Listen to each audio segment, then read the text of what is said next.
Hey everyone, welcome to Spiral Emanations. If you're new, hi. And if you've been with us a while, you know we're all about the weird, the hidden, and the cosmic questions you're not supposed to Google at midnight. I'm Sky Gracely, your resident LA mystic and pumpkin enthusiast. And I'm Rhys Barrows, tuning in from London, where the ghosts have just as much attitude as the fog. If you're ever in doubt about this show, just know if it's spooky, strange, or slightly forbidden, we're probably going to talk about it. Our pre-show challenge was who could get deeper into the Halloween spirit, right? I went full pumpkin witch at the Descanso Gardens Lantern Festival. Orange hat, cloak, accidental energy readings for strangers. Apparently, I am now a local cryptid. Respect. Over here, I braved Kew Gardens' haunted light trail. Cape required, obviously. It was dazzling, until a rogue breeze basically turned me into a signal flag. I even got mistaken for part of the event staff. I may have discovered a new calling, wayfinding magician. If we ever have a Best Magic Wardrobe contest, you win for drama, I win for ambiance. I'll take it. But let's be honest, they give you the people's choice. Deal. But before we turn this into a fashion podcast, let's shout out Brian. For new listeners, Brian is our behind-the-scenes producer and sound wizard. If you can actually hear us and not just cross-Atlantic static, thank him. The true unsung hero. So tonight, oceans. All over the headlines. Earth's seas are darkening, dolphins might be cracking codes, and a massive submarine volcano under the Pacific is about to show off. Are these just odd news stories, or is the ocean itself trying to tell us something deeper? Which is why we're joined by someone who's gone farther down that rabbit hole than just about anyone. Dr. Marissa Van Doren, oceanographer, deep time explorer, and keeper of some truly weird ship logs and mysteries. We're pretty excited for whatever surfaces tonight. Let's dive in. Okay, is anyone else obsessed with the ocean lately? Every headline just feels stranger than the last. Whole sea, center stage. Yeah, the ocean's not just background noise right now, it's front page. Let's run through the big ones. First up, a study from University of Plymouth and NASA found 21% of the world's oceans have darkened in the last 20 years. That's a fifth of the planet, just dimming. The photic zone, the sunlit upper layer where life begins, is shrinking by up to 100 meters in spots. So the ocean's sunroom is closing in. Marine life crowds up top, whole ecosystems squeezed. Scientists say it's currents, it's climate, but they can't explain why deep offshore areas are losing light so fast. And deeper still, it gets odder. USC researchers, recorded in Scientific American, study polymetallic nodules, weird potato-sized rocks. They're metal-rich, but what's wild, little organisms on them make oxygen in pitch darkness. No sunlight required. Actual oxygen just in the dark? That's next level weird. Yeah, and those nodules are targets for mining. Companies want the metals for batteries and tech. If we dig them up, we could break a hidden world we haven't even mapped. So strange life's holding things together down there, and we might bulldoze it for gadgets. And then there's Dolphin Gemma, Google, Georgia Tech, the Wild Dolphin Project. AI analyzing 40 years of dolphin sounds. Suddenly, patterns emerge. Phrases, maybe a language. Feels like translating for another species. Imagine dolphins telling us what they know about the sea. Or sharing secrets nobody else knows. That's so wild. To top that, Axial Seamount, a volcano under the Pacific, tracked by USGS and UW, is getting restless. Magma's rising, quakes constant. It won't cause tsunamis, but every eruption dumps heat and minerals straight into the deep. Changes everything. So, the ocean's darkening, mysterious oxygen, dolphins maybe talking, volcanoes waking up. This all feels linked, not random. Which brings us to our guest, Dr. Marissa Van Doren, who dives into these mysteries deeper than anyone. Dr. Marissa Van Doren, we are so glad you're here. I have to admit, your archive of submersible journals is legendary around here. Marissa, your reputation for diving into the mysteries science tries to forget, absolutely fascinating. Welcome aboard. Thank you both. I'm delighted to lend my voice to the night sea for a bit. Was there a moment for you when the ocean's secrets felt undeniable? Not just data, but a message. Oh yes. 2018, cataloguing relics from the original HMS Challenger expedition. I found a heavy nodule, looked ordinary, but carved with strange, almost geometric symbols. That night, a lucid dream. Bronze submarine, dolphins calling out.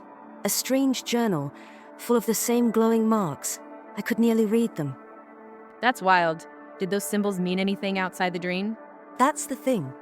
The next few months, I started noticing those same patterns turning up in real reports, old submarine incident logs, odd technical glitches in undersea cable data. Even in AI translation projects aimed at decoding dolphin communication, the algorithms were picking out those same forms. So, that single symbol set links deep-sea relics, classified logbooks, and now dolphin language models? Precisely. It's as if the ocean is repeating itself, ancient signals resurfacing wherever we look, in ways science barely notices. It feels like the sea's using every channel it can, old stones, dreams, even our own tech, to reach out and grab our attention. Exactly. And these patterns, dark water, polymetallic nodules, dolphins, speaking, restless volcanoes, aren't isolated. They're points on the same current. Wait, so you're saying these ocean mysteries, ancient nodules, dolphins, even the Navy, aren't just coincidences? There's a pattern trying to get our attention? Yes, and what really anchors it are the symbols.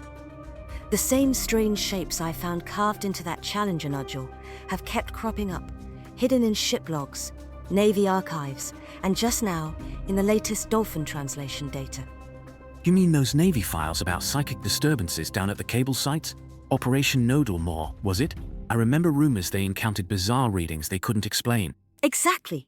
Their logs mention recurring patterns, sometimes drawn, sometimes heard. And now, with Dolphin Gemma, those same glyphs are surfacing again, but via AI listening to dolphins. That's so wild. These symbols survived through old shipwreck stories, classified science, and now dolphins are literally speaking them? It's like a message that refuses to sink. Stones, logs, even dolphins, it keeps rising to the surface. That draws a real line to those old myths. Living stones in Atlantis, lost temples, wired for energy, even the ocean pathways described in some indigenous traditions. Maybe these aren't just legends at all. Can you lay it out for us? How do all these pieces, science, secrets, stories, actually fit together? Oh, right. Here's how it weaves together. Picture the Pelagians, ancient ocean intelligences. Not humans, not myth exactly, more like vast sentient beings, as real to the deep sea as whales are to us. They seeded the seafloor with what we now call nodules. But these weren't just minerals.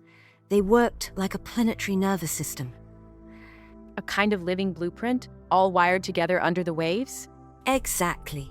Think of it as the ocean's memory and awareness, a lattice beneath us.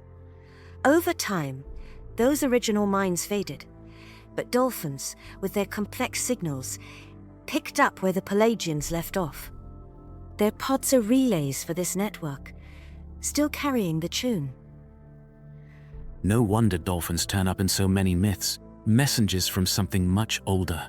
Right, and whenever we lay cables or dig up nodules, we disrupt the lattice. The ocean starts responding. Currents shift. The sunlit zones dim. These aren't just freak occurrences. It's the planetary grid trying to repair itself. So, the darkness, the sudden changes, they're symptoms of the ocean fighting to survive? Yes, the nodule I found, with the glyphs, we've seen those patterns resurface across history. In logs, Navy files, and now in dolphin communication experiments. It's the same encoded memory, pulsing up anywhere it can. So, it's not just legend after all. History, science, and myth are all picking up the same heartbeat. Exactly that. The ocean's sending a long, insistent signal. And for the first time, our technology might let us finally listen, if we choose to. You know, the more we talk about Dolphin Gemma, the more it feels like maybe this isn't just about decoding dolphin chatter. Maybe all these projects, the sensors, the algorithms, are tuning us into something we never meant to reach. Right? Like, what if we're accidentally picking up the planet's open line? Dolphins just happen to be the operators on duty. That's the riddle. Every new signal, every cable, every mining up. Sometimes we're connecting, sometimes we scramble things. The ocean changes in response. It's not random. So it's not just listen and learn, it's also be careful what you ask, right? Are we ready for what answers back? Exactly. The ocean's not out to punish, but it is sensitive. The more noise we make, the more it has to protect itself. Sometimes by going silent. sometimes by sending sharper signals. Okay, but real talk, Marissa. Do you think it wants us to understand or just to stop poking around? Both, maybe. It needs messengers. It needs respect. My advice, listen like a good guest. Show up curious. Don't barge in. If you get strange dreams, if devices glitch near the sea, write it down. That could be the ocean's way of answering. That's a lot more practical than I expected. Appreciate that. Yeah, I'll take that over doom scroll any day. Hope and caution, side by side. The ocean's an old mind. It remembers more than we dream of. And it's still talking, if we're quiet enough to hear. Marissa, truly, thank you for diving deep with us tonight. I'm never going to look at tide pool rocks or code quite the same. It was a pleasure, Sky. And Reese, if the ocean's ever nudged you to notice something twice, don't ignore it. Patterns surface where you least expect them. That's well said. And listeners, if Marissa's stories haunt your dreams or your next trip to the shore, let us know. Yes, if you want to follow Marissa's research, her archive is at carowininstitute.ca, and she's at Deep Time Marissa on Blue Sky. Dive in if you dare. And we want to hear from you. Ocean dreams, strange animal encounters, spooky tech stuff. Send us your tales and midnight brainstorms, and we might read a few on air. And if you enjoyed this episode, don't forget to